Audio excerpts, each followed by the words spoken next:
Budget provision की चर्चा हो रही है। योगी आदित्यनाथ कह रहे हैं कि जो नरेंद्र मोदी का विजन है, जो जिसको हम बार बार कहते हैं ना कि किसान, युवा, नारी, उनकी जो बात करने वाला बजट है, वो बजट उत्तर प्रदेश का बजट हमें दिखता है। और हम जब इन चीजों पर देखते हैं तो फिर थोड़ा सा ट्रैक रिकॉर्ड देखना होता है।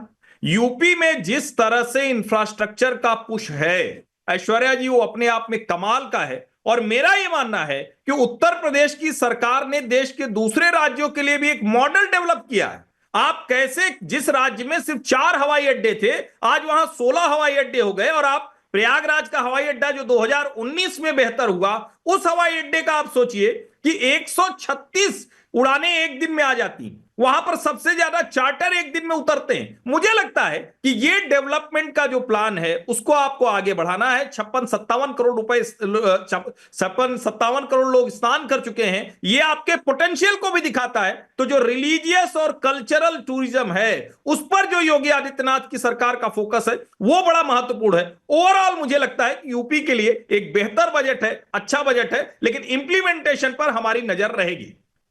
पे नजर रहेगी। Shalmani Tripathi, Anurag Bhadauria, Ratnakar Tripathi, all three of them. Harshvardhan ji को डिस्कनेक्ट करके दोबारा कनेक्ट कीजिए, फ्रेम फ्रीज हो रहा है। शलमणि त्रिपाठी जी, इंप्लीमेंटेशन पे जो आपके स्ट्रॉन्गेस्ट क्रिटिक भी हैं और समर्थक भी हैं, वो भी कह रहे हैं इंप्लीमेंटेशन डिफिकल्ट होगा।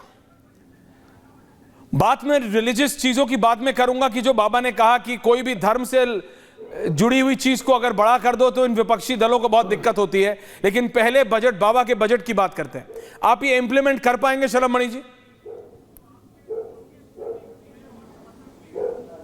ऐश्वर भाई, इम्प्लीमेंटेशन की जहाँ तक बात है तो मैं तो इतना कहूँगा कि आपने उत्तर प्रदेश को बहुत करीब से देखा है और जितने लोग यहाँ बैठे हैं सब उत्तर प्रदेश को खूब समझते हैं।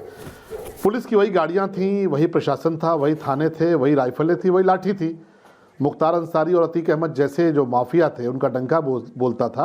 और आज की तारीख में इम्प्लीमेंटेशन की ही का ही कारण है, इम्प्लीमेंटेशन का ही उदाहरण है कि आज मुख्तार और अतीक जैसे जो माफिया थे उनका साम्राज्य खत्म हो चुका है। उत्तर प्रदेश बहुत तेज़ी से उभरते हुए एक राज्य के तौर पर विकसित हुआ है। इम्प्लीमेंटेशन ही था कि आप देखिए एक्सप्रेस वे की आज उत्तर प्रदेश को एक्सप्रेस वे का प्रदेश कहा जाने लगा है। आप बगल में जेवर एयरपोर्ट देख लीजिए, जेवर एयरपोर्ट शुरू होने वाला है। आप जरा कल्पना करिए कि जेवर एयरपोर्ट शुरू होते ही किस प्रकार का इकोनॉमिक बूम आएगा, किस प्रकार से। अभी देखिए, बताया हर्षवर्धन जी ने, प्रयाग के भीतर कोई कल्पना नहीं कर सकता था कि प्रयागराज के भीतर जो एयरपोर्ट है वो कभी फंक्शनल हो पाएगा, कभी काम कर पाएगा। मैं देवरिया से चलता हूँ, गोरखपुर आता हूँ, वहाँ से फ्लाइट लेता हूँ और ऐश्वर्य भाई आपके पास 1 घंटे में पहुँच जाता हूँ। कभी कल्पना नहीं कर सकते थे। गोरखपुर में एयरपोर्ट हो गया, बरेली में एयरपोर्ट हो गया, 16 की संख्या में एयरपोर्ट हो गया और अभी तो 5 इंटरनेशनल एयरपोर्ट होने जा रहे हैं। आप अगले कुछ महीनों में सुनेंगे कि उत्तर प्रदेश में 5 इंटरनेशनल एयरपोर्ट होने जा रहे हैं। इंफ्रास्ट्रक्चर की बात करिए, आप जरा कल्पना करिए 2017 के पहले की अयोध्या कैसी थी।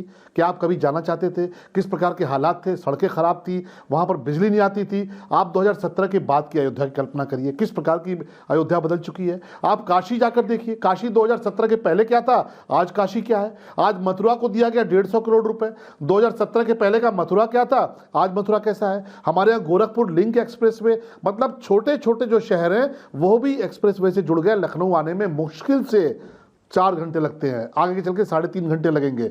बलिया जो कि बिहार से जुड़ता था, जहां से हमारे दयाशंकर जी मंत्री हैं, ट्रांसपोर्ट मिनिस्टर हैं, वो चलते थे 9-9 घंटे लगते थे। आज की तारीख में 4 घंटे में लखनऊ पहुंच जाते हैं।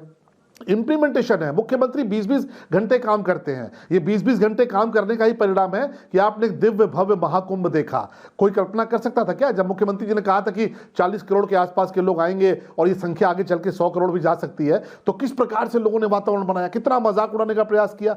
आज ये आंकड़ा 60 करोड़ पहुंचने जा रहा है। कोई कल्पना कर सकता था? हर्षवर्धन जी तो प्रयाग से आते हैं, एक शहर है जिस शहर में आप सोचिए कितना बड़ा क्राउड आया, कितना बड़ा मैनेजमेंट हुआ। ये सारा कुछ संभव था क्या बिना इंप्लीमेंटेशन के? लेकिन जब राज्य का मुखिया खुद के लिए कुछ ना करे, उनका खुद का कोई परिवार ना हो, उनकी खुद की कोई प्रायोरिटी ना हो, खुद के लिए कोई इच्छा ना हो, कोई महत्वाकांक्षा ना हो, तब सिर्फ एक महत्वाकांक्षा होती है, एक प्रायोरिटी होती है, वो होती है प्रदेश का विकास, प्रदेश की जनता और प्रदेश की सबसे आखिरी पंक्ति में खड़ा हुआ व्यक्ति। वही कारण है, वही इंप्लीमेंटेशन है कि आज उत्तर प्रदेश जो दंगों का प्रदेश था, जो अपराध का प्रदेश था, जो भ्रष्टाचार का प्रदेश था, आज उत्तर प्रदेश मिसाल बन रहा है बाकी राज्यों। लॉ एंड ऑर्डर पे मैं आपकी बात मानता हूं विधायक जी, लॉ एंड ऑर्डर पे मैं आपकी बात मानता हूं, and I am ready to defend you on that also.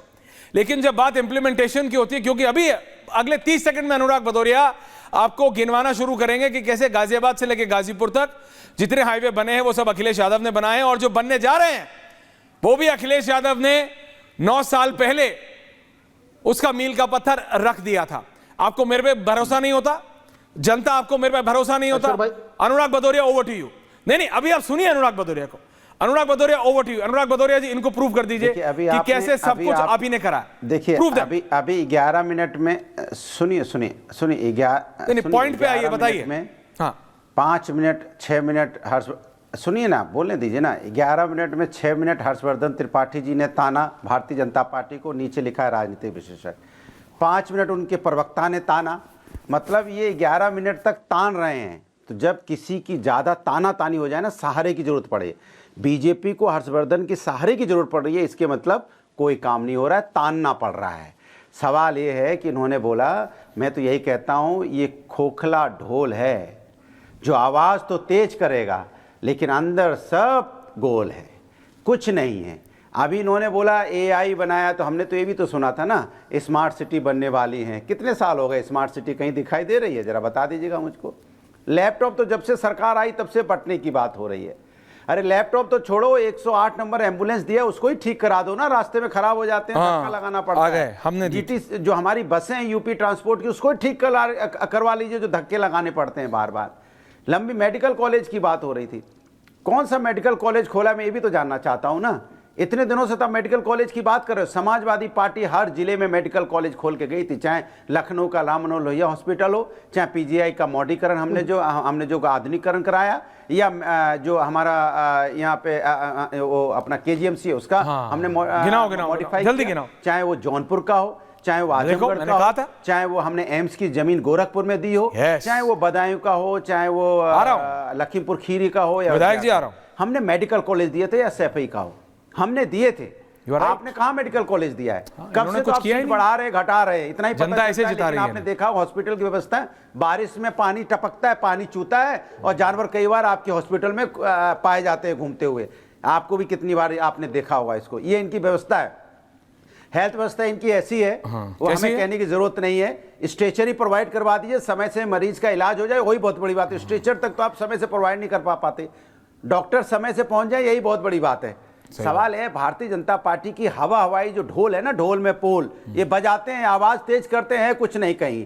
आप बताइए कौन सा एक्सप्रेस वे, सारी रोडें तो हर 4 लाइन को, डिस्ट्रिक्ट के 4 जो हेडक्वार्टर को किसने जोड़ा 4 लाइन से? Samajwadi party. Purvanchal express way भाई किया सब कुछ समाजवादी पार्टी। देखो अभी आप 11 से 14 तक बोले हो, अभी आप 5 मिनट बोले, अब आप सुनो। बनाया ये शलभ मणि त्रिपाठी। देखिए अनुराग भदौरिया को मैं डिसाइफर कर चुका हूं, तो नहीं अभी बोले, अभी कितना, अभी 4-5 मिनट बोले। अभी रत्नाकर जी है, सतीश जी है, रिलैक्स भाई। यूपी में जो हुआ है सब कुछ समाजवादी पार्टी ने किया है, ये नहीं हुआ है। नहीं, लेकिन गलती इतनी है कि जनता इनको वोट नहीं करती। आपने ताना सरकार को, अब नहीं जनता इनको, भैया बोलने दो, किसी के तानने से कोई फर्क नहीं पड़ता जब तक जनता नहीं तानती। भदौरिया साहब वापस आऊंगा, रिलैक्स। नहीं वापस आऊंगा, relax. Ratnakar Tripathi ji, Satish K Singh, can I have both of them on air? Shalabh Mani Tripathi wants to make a quick interjection. Shalabh Mani ji, Bhadauria ji आ रहा हूं, आपको पूरा मैंने दिया, प्लीज ऐसा मत कीजिए ना। ये तो ये भी प्रॉपर 4 मिनट दिया आपको, प्लीज। वो आपको काउंटर कर रहे हैं, क्विक इंटरजेक्शन। शलभ मणि जी, भदौरिया साहब। भाई ऐश्वर्य भाई